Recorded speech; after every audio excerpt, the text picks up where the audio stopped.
나는 알파와 오메가라. 요한계시록 1장 4절에서 8절 말씀입니다. 요한은 아시아에 있는 7 교회에 편지하노니 이제도 계시고 전에도 계셨고 장차 오실이시며 그의 보좌 앞에 있는 7 영과 또 충성된 증인으로 죽은 자들 가운데에서 먼저 나시고 땅의 임금들의 머리가 되신 예수 그리스도로 말미암아 은혜와 평강이 너희에게 있기를 원하노라. 우리를 사랑하사 그의 피로 우리 주에서 우리를 해방하시고 그의 아버지 하나님을 위하여 우리를 나라와 제사장으로 삼으신 그에게 영광과 능력이 세세토록 있기를 원하노라. 아멘. 볼지어다 그가 구름을 타고 오시리라. 각 사람의 눈이 그를 보겠고 그를 찌른 자들도 볼 것이요 땅에 있는 모든 족속이 그로 말미암아 애곡하리니 그러하리라. 아멘. 주 하나님이 이르시되 나는 알파와 오메가라. 이제도 있고 전에도 있었고 장차 올 자요 전능한 자라 하시더라. 할렐루야. 우리 하나님께 감사와 영광의 박수를 드리겠습니다. 함께 기도하시고 하나님의 말씀 보겠습니다. 사랑하는 아버지, 은혜를 감사합니다. 주님의 은혜가 오늘 이 아침에도 우리 안에 충만하게 임하여 주옵소서. 세상의 걱정과 근심과 고민이 가슴속에 많지만 우리는 하늘의 문을 열고 영광을 보게 하여 주옵소서. 예수님의 이름으로 기도했습니다. 아멘. 우리가 지난주에 요한계시록 오프닝 설교를 하면서 제가 C.S. 루이스의 소설이 영화화된 나니아 연대기의 예를 들어드렸습니다. 이 소설에는 2차 대전 당시에 영국 런던에서 살다가 폭격을 피해서 시골집으로 간 이 3남매의 이야기가 나옵니다. 그런데 그 시골집 옷장이 바로 신비한 나라로 가는 마법의 통로였습니다. 그 옷장문을 열고 가면 나니아의 세계가 나옵니다. 현실 세계에서는 전쟁의 참상에 시달리고 있는 보잘것없는 꼬마들이었지만 그 나니아의 세계로 가니까 용맹한 전사들이 됩니다. 그 나니아의 세계의 선한 임금인 그 아슬란 사자의 명령에 따라 싸우는 전사들이 되어서 악한 마녀들의 군대를 몰아내는 전사들이 되고 나중에는 왕들이 되어서 다스리는 것을 보게 됩니다. 그러니까 그들은 몰랐지만 눈앞에 있는 현실의 세계 뒤에는 엄청난 영적인 세계의 그 전쟁이 배경이 되고 있었던 거예요. 계시록 메시지는 그 당시 핍박받는 크리스천들에게 있어서 나니아의 세계로 가는 비밀 옷장 통로와 같은 것이었습니다. 당장 눈에 보이는 현실은 위세당당한 로마 제국에게 눌려서 비참했지만 하늘문이 열리면서 그들은 영적인 세계에서 예수 그리스도가 얼마나 위대하신 분이며 그분을 믿고 있는 자신들의 그 입지가 영광이 얼마나 큰 것인가를 보게 되었습니다. 이 영광의 계시를 받는 순간 그들의 삶은 절망에서 승리로 돌아서게 되는 것이었습니다. 요한계시록 강해 설교를 하면서 저는 여러분이 눈에 보이지 않는 이 영적 세계의 비밀을, 하나님 나라의 영광을 볼 수 있게 되기를 바랍니다. 오직 하나님의 백성들만이 볼 수 있는 이 영광을 보면 우리가 현실을 사는 자세가 달라질 것입니다.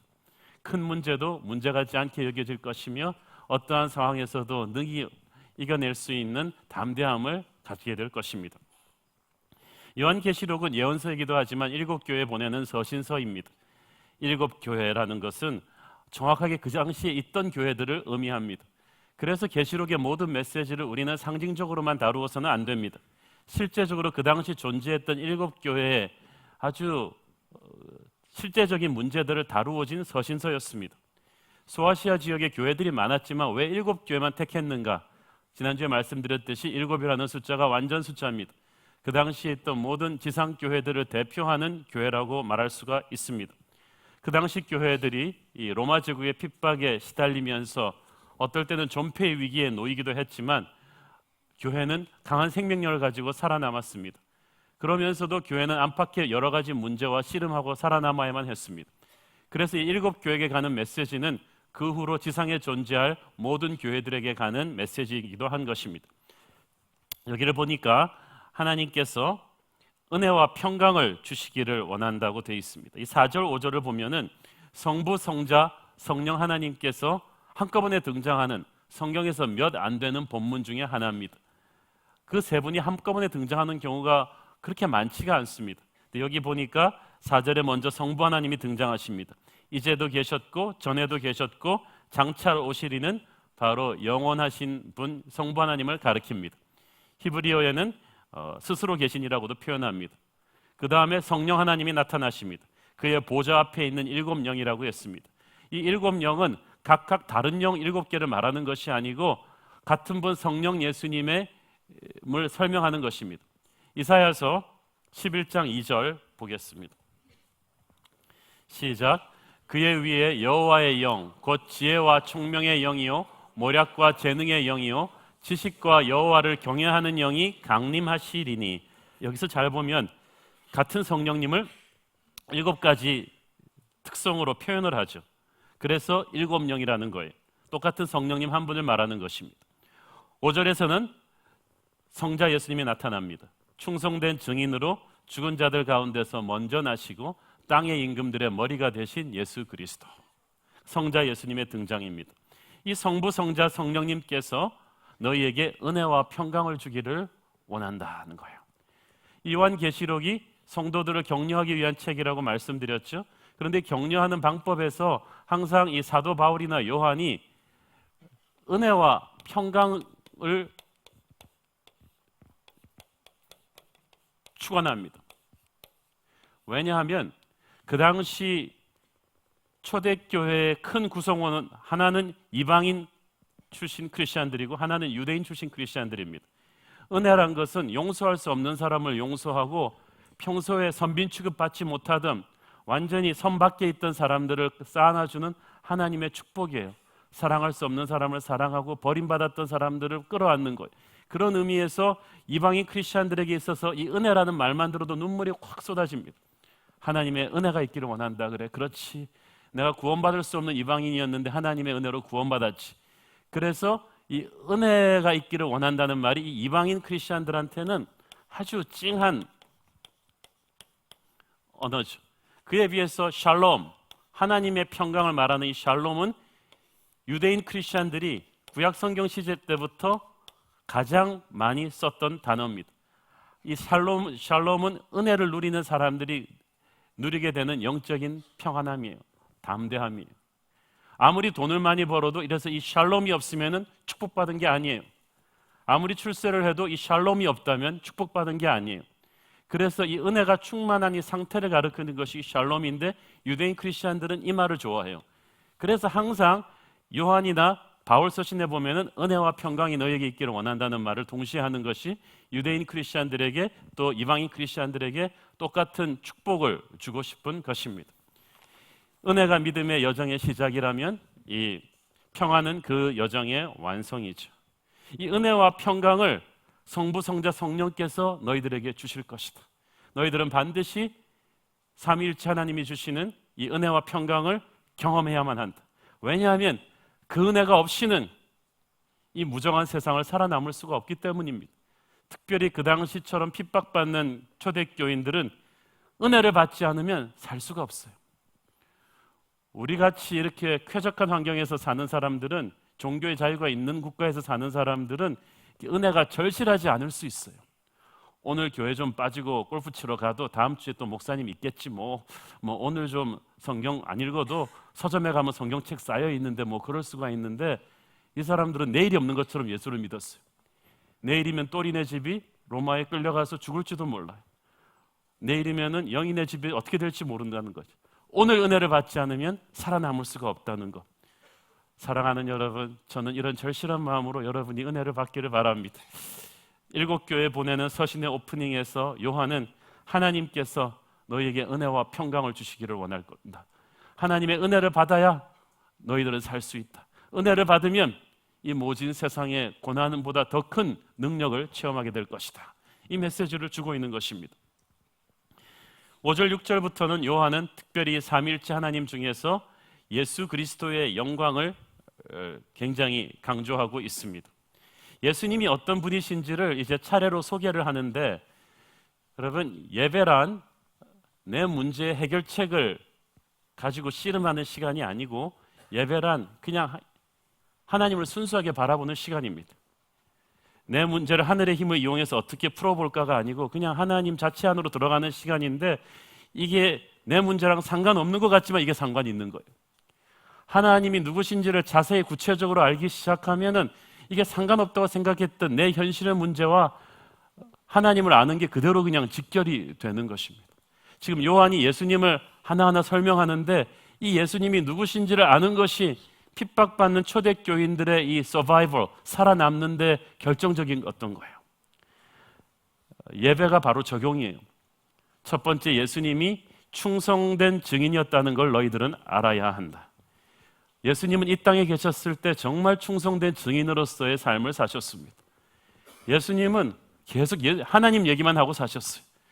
하나님 이야기만 하셨고 예수님이 하신 기적도 하나님의 사랑을 입증하기 위한 기적이었어요. 우리는 사실 딴 일도 살살 하면서 예수 믿잖아요. 놀 것 정도 적당히 다 놀면서 예수 믿는데 예수님은 진짜 하나님 얘기만 하셨어요. 꾹 누르면 하나님 얘기만 나와요. 요한은 3년 동안 예수님이 어떻게 살았는지 다 지켜본 사람이잖아요.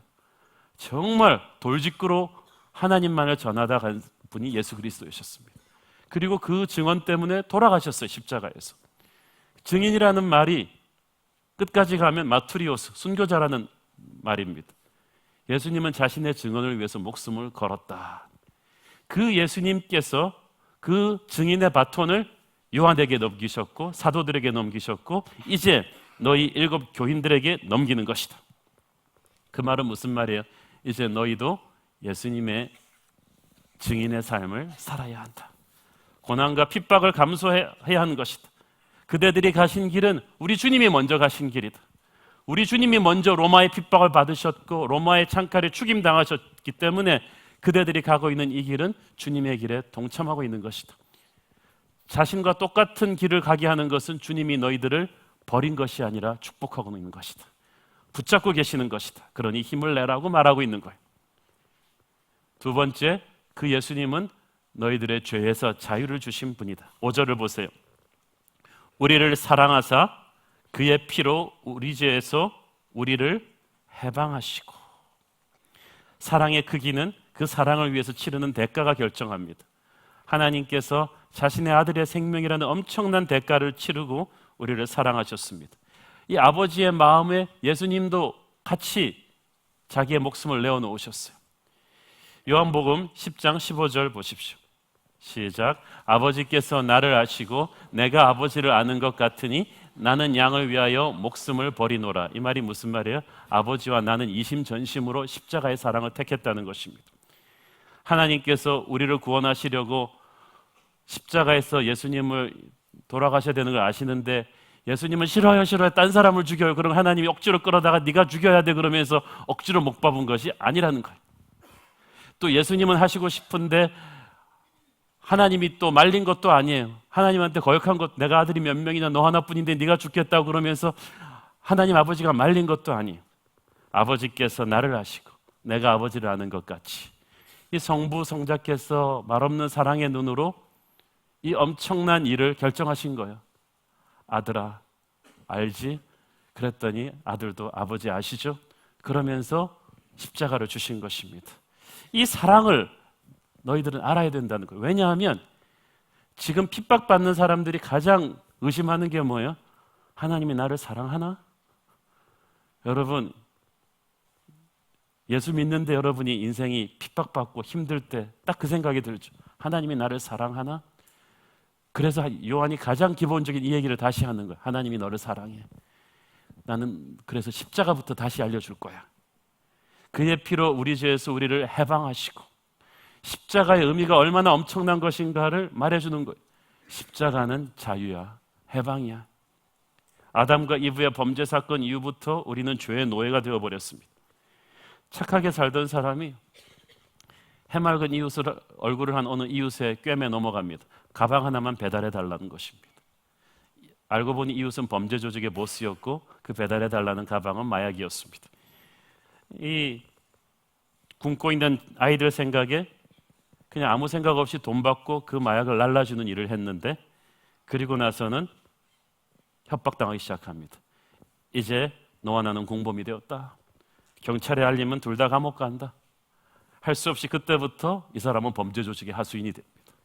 꼼짝없이 보스가 나오라고 그러면 나와서 이 일을 해야 되고 저희를 해야 됩니다. 사탄이 그렇게 우리를 죄의 노예로 만든 거예요. 우리는 자유했다고 생각했지만 세상에서 예수 믿기 전에 우리는 우리 마음대로 산 것이 아니었습니다. 우리는 욕망이 툭 틀면은 욕망의 노예가 되었고, 돈이 딱 틀면 돈의 노예가 되었고, 권력이 딱 틀면은 권력의 노예가 되어서 그렇게 정신없이 살았어요. 죄는 인간을 추하게 만들고 비참하게 만듭니다. 그리고 가진 모든 것을 빼앗아갑니다. 그리고 죄는 하나님의 진노 아래 있게 합니다. 그렇게 살다가 우리는 지옥 가게 돼 있었어요. 예수님이 간섭하지, 은혜란 간섭이거든요. 예수님이 그때 십자가의 사건으로 간섭하지 않았다면, 대가를 치르지 않았다면 우리는 결코 죄에서 자유할 수가 없었습니다. 로마서 6장 17절 18절 시작. 하나님께 감사하리로다. 너희가 본래 죄의 종이더니 너희에게 전하여 준 바 교훈의 본을 마음으로 순종하여 죄로부터 해방되어 의에게 종이 되었느니라. 요한은 예수님의 십자가 바로 앞에 서 있던 사람이었습니다. 요한은 그 보배 피가 떨어지는 것을 본 사람이에요. 그 예수님의 십자가 사랑이 얼마나 큰 것인가를 알았어요. 예수님께서 십자가에서 다 이루었다는 말씀은 이제 너희에게 자유를 준다는 거예요. 이제부터 사탄이 너를 지배하지 못한다는 거예요. 더 이상 사탄의 유혹과 협박이 통하지 않을 것이다.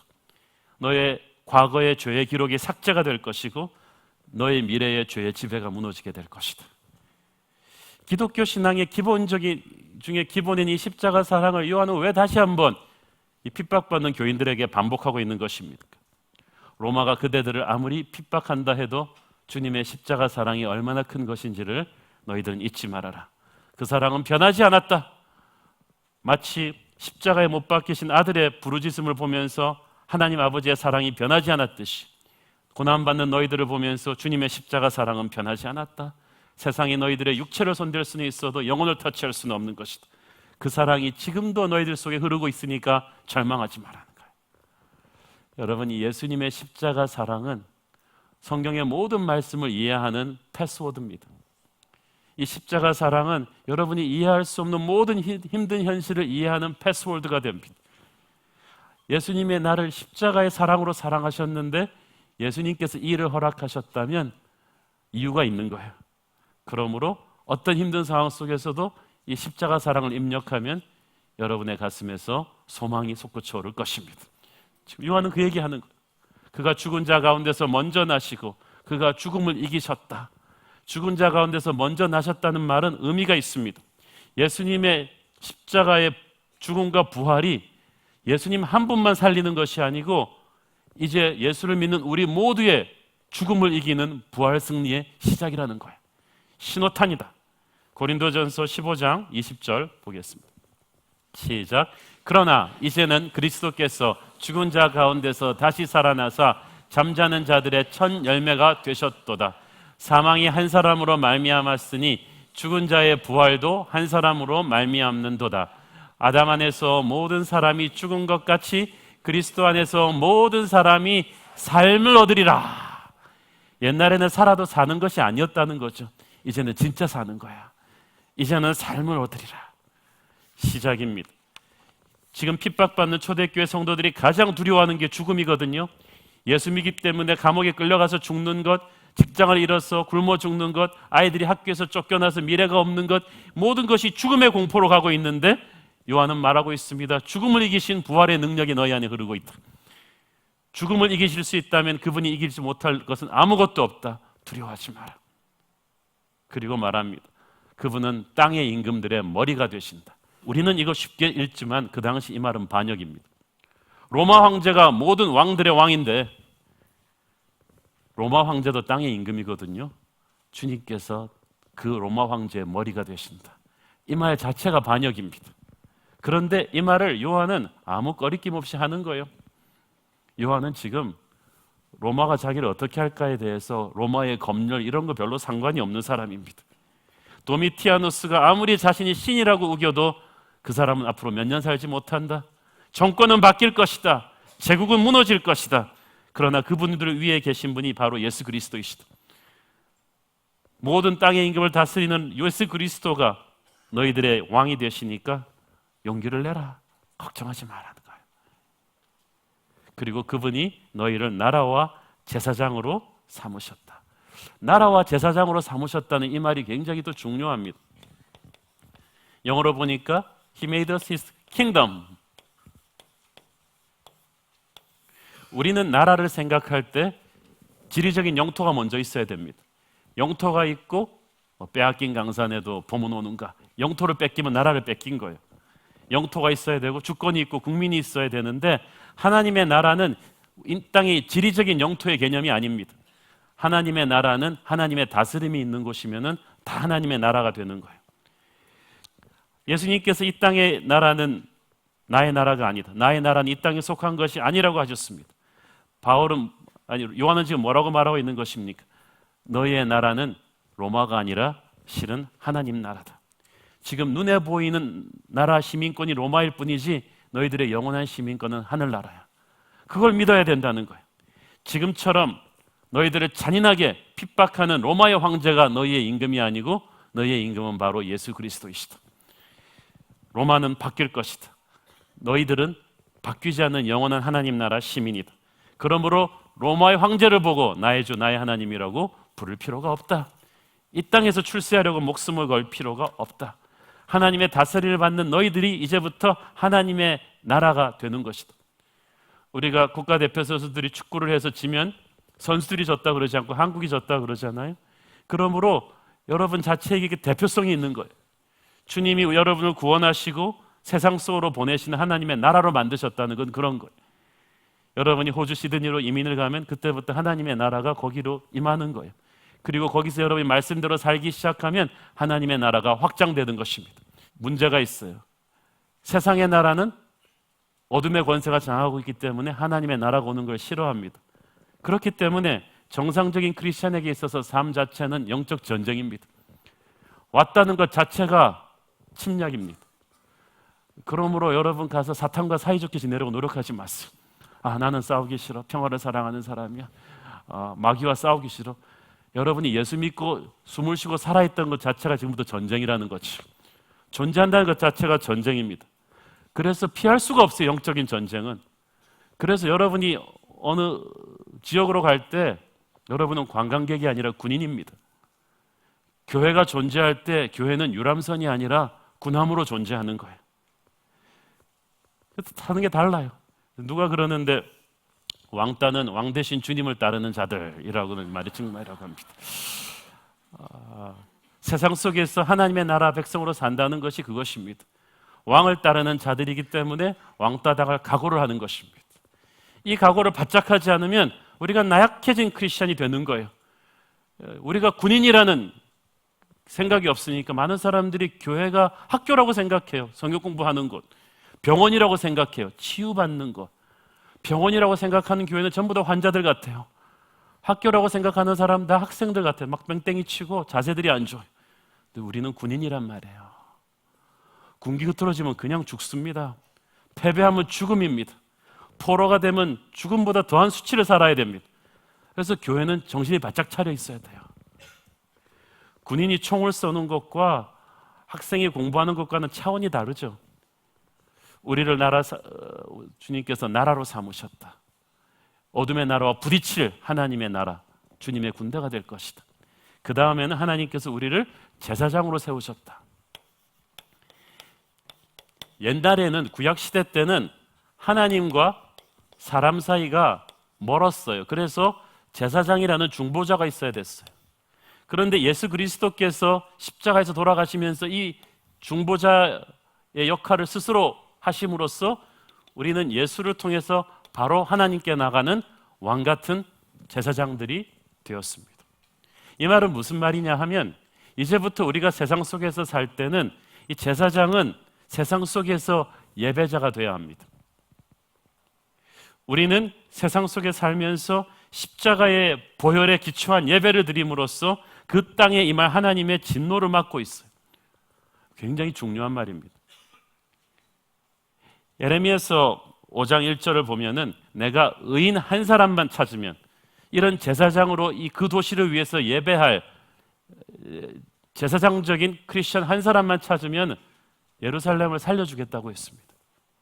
소돔과 고모라는 몇십만이 사는 큰 도시였지만은 10명의 이런 믿음의 예배자만 있으면 하나님이 소돔과 고모라를 살려주겠다고 했어요.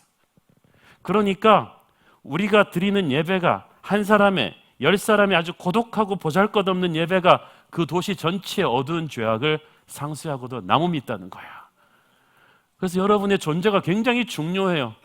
그 집안에 예수 믿는 사람이 한 사람 있다는 거, 그 사람을 핍박하는 집안 어른들은 뭘 모르고 핍박하는 거죠. 진노를 맡고 있는 거예요. 심판을 홀도하고 있는 거죠. 거룩한 사람들을 있는 거예요. 거꾸로 뒤집으면 심판이란 것은 세상이 나빠서 오는 것이 아니라 그 타락한 세상과 하나님 사이에 예배자가 돼야 될 교회가 무너져서 오는 거야. 노아의 홍수도 악한 세상 때문에 온 것이 아니라 하나님의 아들들이 그 악한 세상과 야합하면서부터 심판이 들어온 거야. 이걸 잘 아셔야 됩니다. 한국의 문제는 한국 사회가 지금 악해서 문제가 아니라 항상 악했으니까 한국 교회 타락입니다. 우리가 하나님과 사람 사이에 예수의 보혈을 붙잡는 성령 충만한 순수한 예배자로 이 땅을 위해 서야 되는데 교회가 세상적이 되어버린 거예요. 세상의 돈과 명예와 인기와 쾌락과 너무나 쉽게 야합을 해버리니까 예배자로서 우뚝 서야 될 제사장의 사명을 직무유기해가지고 벌어진 결과입니다. 이걸 우리가 되찾아야 된다는 것입니다.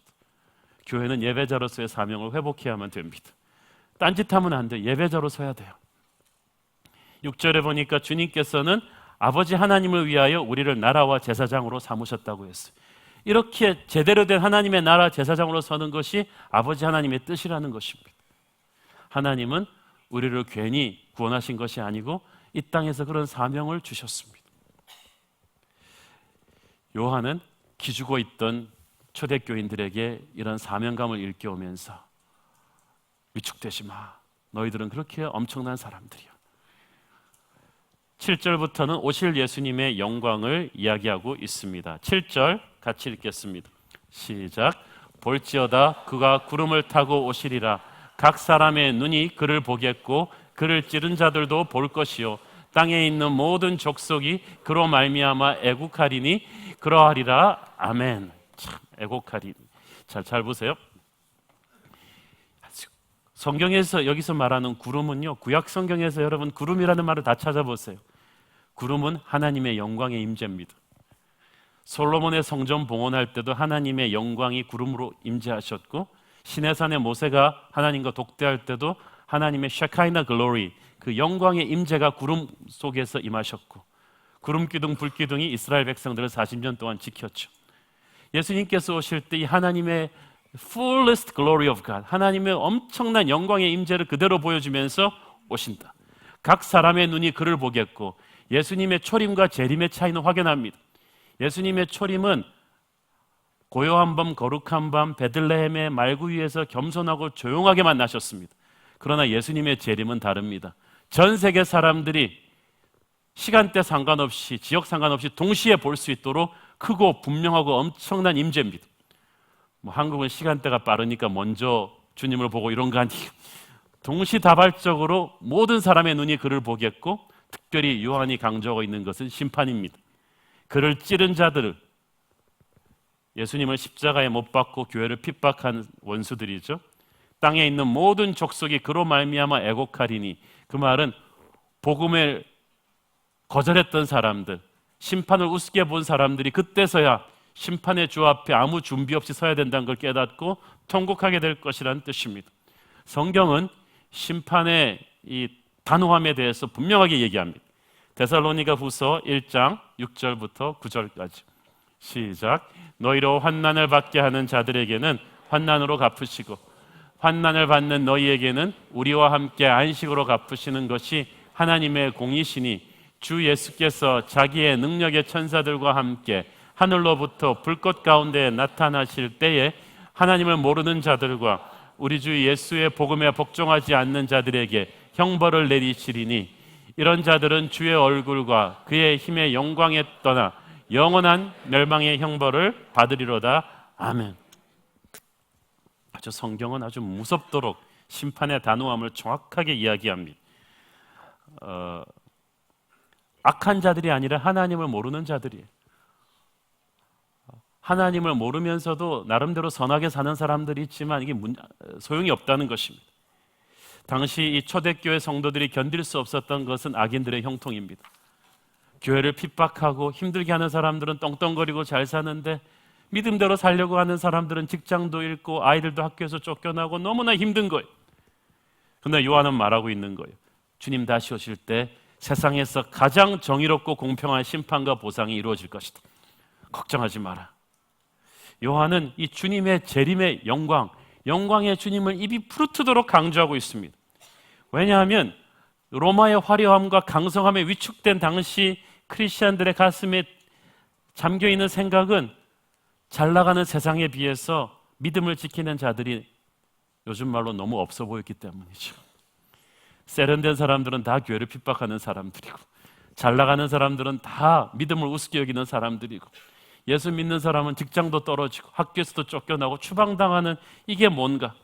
그리고 그들이 그동안 배운 예수님은 복음서의 예수님, 말구이에 오신 예수님, 겸손한 어린 양의 예수님, 아기 예수의 예수님, 이걸 계속 듣다 보니까 십자가에 못 박히신 예수님, 예수님의 사랑과 용서는 알겠는데 예수님 진짜 무기력한 거 아니야? 진짜 겸손한 게 아니라 진짜 힘이 없으셔서 당한 거 아니야? 연약한 거 아니야? 로마한테 어쩔 수 없는 거 아니야? 이런 생각들을 자꾸 한다는 거예요. 요한이 그게 아니라는 거예요. 요한은 예수님이 힘이 없으셔서 당하신 것이 아니고 힘을 절제하셨을 뿐이다. 그러나 주님 다시 오실 때는 그 힘을 100% 영광 그대로 펼쳐놓으실 것이다. 주님은 세상 그 어떤 임금보다 크고 강하고 엄청나신 분이라는 것을 요한은 지금 강조하고 있는 거예요. 그거를 요한계시록에서 나는 보여줄 것이다. 7절에서 그래서 볼지어다라는 말로 시작하잖아요. 아주 의미심장합니다. 그대로 번역하면 엄청난 일을 가지고 보라는 거예요. 근데 사실 믿음이 없는 세상 사람들 눈에 보기에는 이거 완전히 사이코죠. 하늘 가리켜서 보라 그러는데 하늘이야, 아무것도 없어. 뭘 보라는 거예요 도대체? 야, 쟤네들이 너무 힘드니까 정신이 어떻게 된 거 아닌가? 뭘 보라는 거지? 맹맹한데. 그런데 믿음의 눈을 가지고 보면 보인다는 것입니다. 세상이 보지 못하는 주님의 영광을 볼 수 있는 것이 바로 믿음입니다. 이것이 바로 은혜입니다. 우리는 눈에 보이지 않는 것들을 믿음의 눈으로 보는 사람들이어야만 합니다. 볼지어다. 우리는 절망 같은 땅의 현실을 보고 사는 사람들이 아니라 하늘을 바라보고 사는 사람들입니다. 그래서 찬송가가 초기 한국 교회는요, 그런 하늘을 바라보는 찬송이 많았습니다. 눈을 들어 하늘 보라 어지러운 세상 중에. 저는 그 찬송가 가사를 들으면 은혜가 차가요. 왜냐하면 진짜 세상은 어지러워요. 보고 있으면 막 머리가 아파겠어요. 그런데 하늘을 보면 어지럽지가 않아요. 우리가 불안한 것은 세상을 너무 열심히 보기 때문입니다. 하나님의 사람들은요, 세상 보는 시간보다 하늘을 보는 시간이 많아야만 합니다. 예배하는 시간이 더 많아야만 합니다. 주님을 묵상하는 시간이 더 많아야만 합니다. 그것이 마지막 때를 사는 교회에게 주는 하나님의 콜입니다. 골로새서 3장 1절 2절 시작. 그러므로 너희가 그리스도와 함께 다시 살리심을 받았으면 위의 것을 찾으라. 거기는 그리스도께서 하나님 우편에 앉아 계시느니라. 위의 것을 생각하고 땅의 것을 생각하지 말라. Set your mind on things above. 그 말은 영어 표현이 멋있어요. 아예 네 마음을 하늘의 것들에 달아매고 있어라는 거야. 왔다 갔다 하지 말라는 것입니다. 사랑하는 여러분, 세상을 너무 바라보지 마십시오. 어지러워집니다. 8절 계속해서 읽습니다. 시작. 주 하나님이 이르시되 나는 알파요 오메가라. 이제도 있었고 전에도 있었고 장차 올 자요 전능한 자라 하시더라. 오늘의 하이라이트 펀치죠. 나는 알파 오메가. 이제도 있었고 전에도 있었고 장차 올 자라. 하나님께서는 과거와 현재와 미래를 총괄하시는 분이시다. 이 말이 굉장히 중요합니다. 시간을 초월한 존재. 우리는 우리 때가 가장 힘들고 어렵다고 말하죠. 그러나 하나님께서는 과거에 이보다 더 힘든 때들도 다 부어오신 분입니다. 우리는 현재가 힘들다고 말하지만 이 또한 지나가리라. 우리는 미래가 불안하지만 하나님은 미래도 주관하십니다. 우리가 타임머신이 있어서 과거도 가보고 미래도 가본다면 하나님은 변함없는 사랑과 신실하심으로 우리 옆에 계시는 분인 것을 알게 될 것입니다. 자, 그런데 하나님을 가리켜서 이제도 있었고 전에도 있었고 장차 올 자라. 이제도 전에도 장차 올 자라. 이 표현이 4절에 나오고 8절에 한 번 더 나오죠. 똑같은 표현이에요. 그리고 중간에 예수 그리스도를 쭉 소개하잖아요. 똑같은 표현이 두 번 반복되고, 이것을 이제 인클루시오라는 그 문학적인 기법인데 샌드위치처럼 똑같은 표현 두 개를 가지고 안에 내용물을 싸는 표현이에요. 그것은 이 반복된 이 표현이 굉장히 중요하다는 뜻입니다. 이걸 기억하는 게 중요하다는 거예요. 그런데 잘 보세요. 요한이 과거와 현재와 미래를 주관하신 하나님이라고 할 때 상식적으로 하려면 과거, 현재, 미래를 놔야 되잖아요. 그죠? 상식적으로 보면 삼국시대, 고려시대, 조선시대를 놔야 되잖아요. 근데 고려시대, 삼국시대, 조선시대를 놓으면 이상하잖아요. 근데 그 이상한 기법을 요한이 쓰는 거예요. 과거, 현재, 미래를 쓰는 것이 아니라 현재를 먼저 쓰고 이제도 계시고, 그죠? 전에도 계셨고 과거를 중간에 놓고 장차 오실 미래를 제일 나중에 놓은 거예요. 이 말은 무슨 말이냐 하면은 현재가 중요한 거예요. 요한의 이 서신서를 받고 있는 이 독자들에게 주님께서 지금 계시다는 것을 믿는 게 너무나 중요한 거예요. 왜냐하면 과거의 조상들이 어떤 승리를 했든 미래에 어떤 영광이 보장되어 있든 지금 죽겠는데 지금이 중요한 거야. 지금 주님께서 나의 하나님이 됐다는 게 중요한 거야. 여러분도 그렇지 않아요? 뭐 아브라함의 하나님, 야곱의 하나님 뭐 다 복잡한데 그렇지만 주님은 지금도 살아계신가? 모세 때 홍해를 가르신 하나님이 지금은 뭐 시냇물이라도 가르칠 수 있으신가? 이게 중요한 거예요. 절망의 현실을 사는 그들에게 요한은 두 번 반복해서 sure, 이제도 계시고 지금도 계시고. 2차 대전 때 유대인들 600만을 죽였던 그 강제 수용소 벽에 이런 글이 발견이 됐어요. 너무나 힘들었던 그 유대인 죄수 한 사람이 God is nowhere 라고 벽에다 써놓은 거예요. 하나님은 아무 데도 안 계시는구나. 얼마나 절망스러웠으면 그랬겠어요. 그런데 그 밑에 다른 필체로 다른 유대인 죄수가 썼나 봐요. 아마 이거 후에 썼겠죠. 그분은 뭐라고 썼냐 하면 이걸 다르게 끊었어요. God is now here. 똑같은 철자인데 여기서 끊으니까 이게 어법이 어떻게 돼요? 하나님은 지금 여기 계신다. 이 사람이 얼마나 힘들었으면 이런 말을 썼을까 이해가 됩니다. 하나님은 계시지 않는군, 아무데도. 그런데 같은 힘든 상황에 있지만 믿음의 눈을 뜨러 본 사람은 뭘 느낀 거예요? 하나님이 지금 계시는구나. Now here. 요한계시록은 하나님은 계시지 않다고 절망하고 있는 현실을 살고 있는 사람에게 아니야, 하나님은 지금 여기 계셔라는 메시지를 꽂아놓고 싶은 거예요.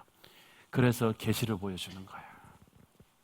저는 지금 너무 힘들어서 하나님은 여기 나한테 계시지 않는다고 느끼는 분의 고백이 지금 여기 계신다로 바뀌기를 바랍니다. 그래서 이 본문 마지막에서 나는 전능자라는 표현이 딱 나오는 거예요. 여러분, 전능자는 능치 못함이 없다는 거예요. 그 로마 황제는 능력이 크죠. 그렇지만 능력이 큰 거랑 무한한 능력은 하늘과 땅 차이죠. 그래, 로마 황제 세다. 그러나 하나님은 그 센 로마 황제 위에 계신 분이다. 능력이 한이 없으신 그런 분이시다. 그러므로 로마가 약하다는 게 아니고 하나님의 강함을 이해하라는 것입니다. 성경은 정직한 책입니다. 세상에서 너희들 겪는 문제 심각한 건 나 다 알아. 주님 말씀하십니다. 실업 문제 심각하지? 자녀 문제 심각하지? 건강 문제 심각하지? 주님은 현실에 대해서 미화시키려고 하지 않아요. 그래, 인정해. 그러나 은혜는 그거보다 더 클 거야. 능력은 그거보다 더 큰 걸 거야. 하나님의 능력은 그거보다 더 큰 거야. 교회가 주는 위로는 이 세상을 어떻게 눈치 보면서 살아남는 것이 아니라 세상에 주는 고난보다 더 큰 능력을 부어주는 것입니다. 그래서 전능자라는 말이, 능치 못함이 없는 하나님이라는 말이 성경이 자주 나올 것 같죠? 신약 성경 통틀어서 10번밖에 안 나와요. 근데 그 중에 9번이 요한계시록이에요. 얼마나 계시록을 받고 있는 성도들의 삶이 처절했으면 하나님이 나는 전능자임을 잊지 말라고 말하시는 것을. 아빠 아직 안 죽었어 이렇게 말하는 거죠. 너희들 힘든 거 내가 다 안다. 그러나 나는 전능자야. 로마 황제 대단하지? 그러나 나는 로마 황제와는 비교도 안 되는 전능자야. 너무나 힘들 때 우리는 두 가지를 의심합니다. 첫째, 아까 말씀드렸듯이 하나님이 나를 사랑하나? 그래서 십자가 사랑을 묵상하게 했고, 둘째는 하나님이 나를 사랑하는 것 같은데 하나님이 나를 도와줄 힘이 있나? 저 센 로마보다 더 센가? 이거 생각하는 거예요. 그러나 하나님은 우리를 사랑하시고 충분히 능력이 계십니다. 그런데 능력과 사랑을 갖고 계신 그분이 이 고난을 허락하신다면 이유가 있지 않겠는가? 요한계시록은 지금 그 이유를 열어주고 있는 것입니다. 세상이 알 수 없는 영적인 신비를 우리들에게 풀어주고 있는 것입니다. 나는 알파요 오메가다. 이 말을 여러분이 쫙 보고 역사를 보는 게 중요합니다. 저는 역사를 전공해서 이 말의 위대함을 압니다. 역사가 얼마나 긴데 그 시작과 끝을, 나는 선발 투수요, 나는 마무리 투수다. 내가 시작을 했으면 나는 끝을 낸다. 그래서 너희들 지금 있는 현실이 너무나 힘들 것 같지만 노아 홍수의 그 죽음 같은 고난 속에서 노아를 살려낸 하나님이 나다. 아브라함의 그 외로운 투쟁 가운데서 아브라함에게 복을 준 사람이 바로 나다. 모세를 압박했던 저 무서운 이집트 군대를 부순 사람이 바로 나다. 그리고 나는 변함없는 사랑으로 너와 함께 할 것이다. 나는 알파와 오메가다. 저는 여러분이 이 말에 담긴 그 엄청난 의미를 알기 바랍니다. 주님께서는 핍박당하는 성도들을 그냥 조금만 참아 어떻게 되겠지 이러면서 위로하시는 분이 아닙니다. 불교의 해민 스님이 주는 위로와 세상이 주는 그런 힐링 테라피가 아닙니다. 하나님은 현실의 고난을 인정하십니다. 그러나 현재의 고난과는 비교도 안 되는 하늘의 능력을 부어주십니다.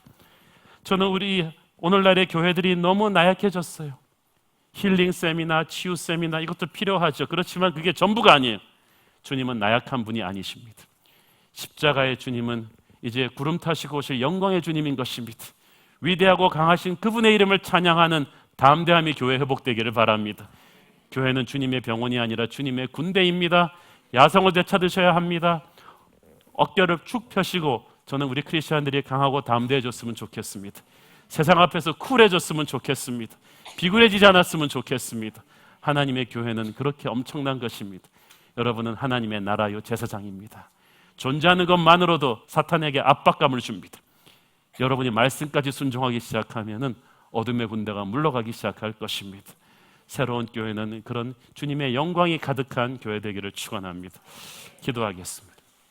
사랑하는 아버지, 은혜를 감사합니다. 알파와 오메가이신 주님, 전능하신 주님이 우리의 주님임을 다시 한번 인정하고 고백합니다. 세상이 주는 압박감 때문에 위축되었던 우리, 그것이 거짓된 사탄의 허풍이었음을 이제 깨닫겠습니다. 우리 안에 계신 이가 세상에 있는 자보다 크심을 인정합니다. 크고 강한 주님을 가슴에 모시고 우리도 담대해지게 하여 주옵소서. 예수님의 이름으로 기도했습니다. 아멘.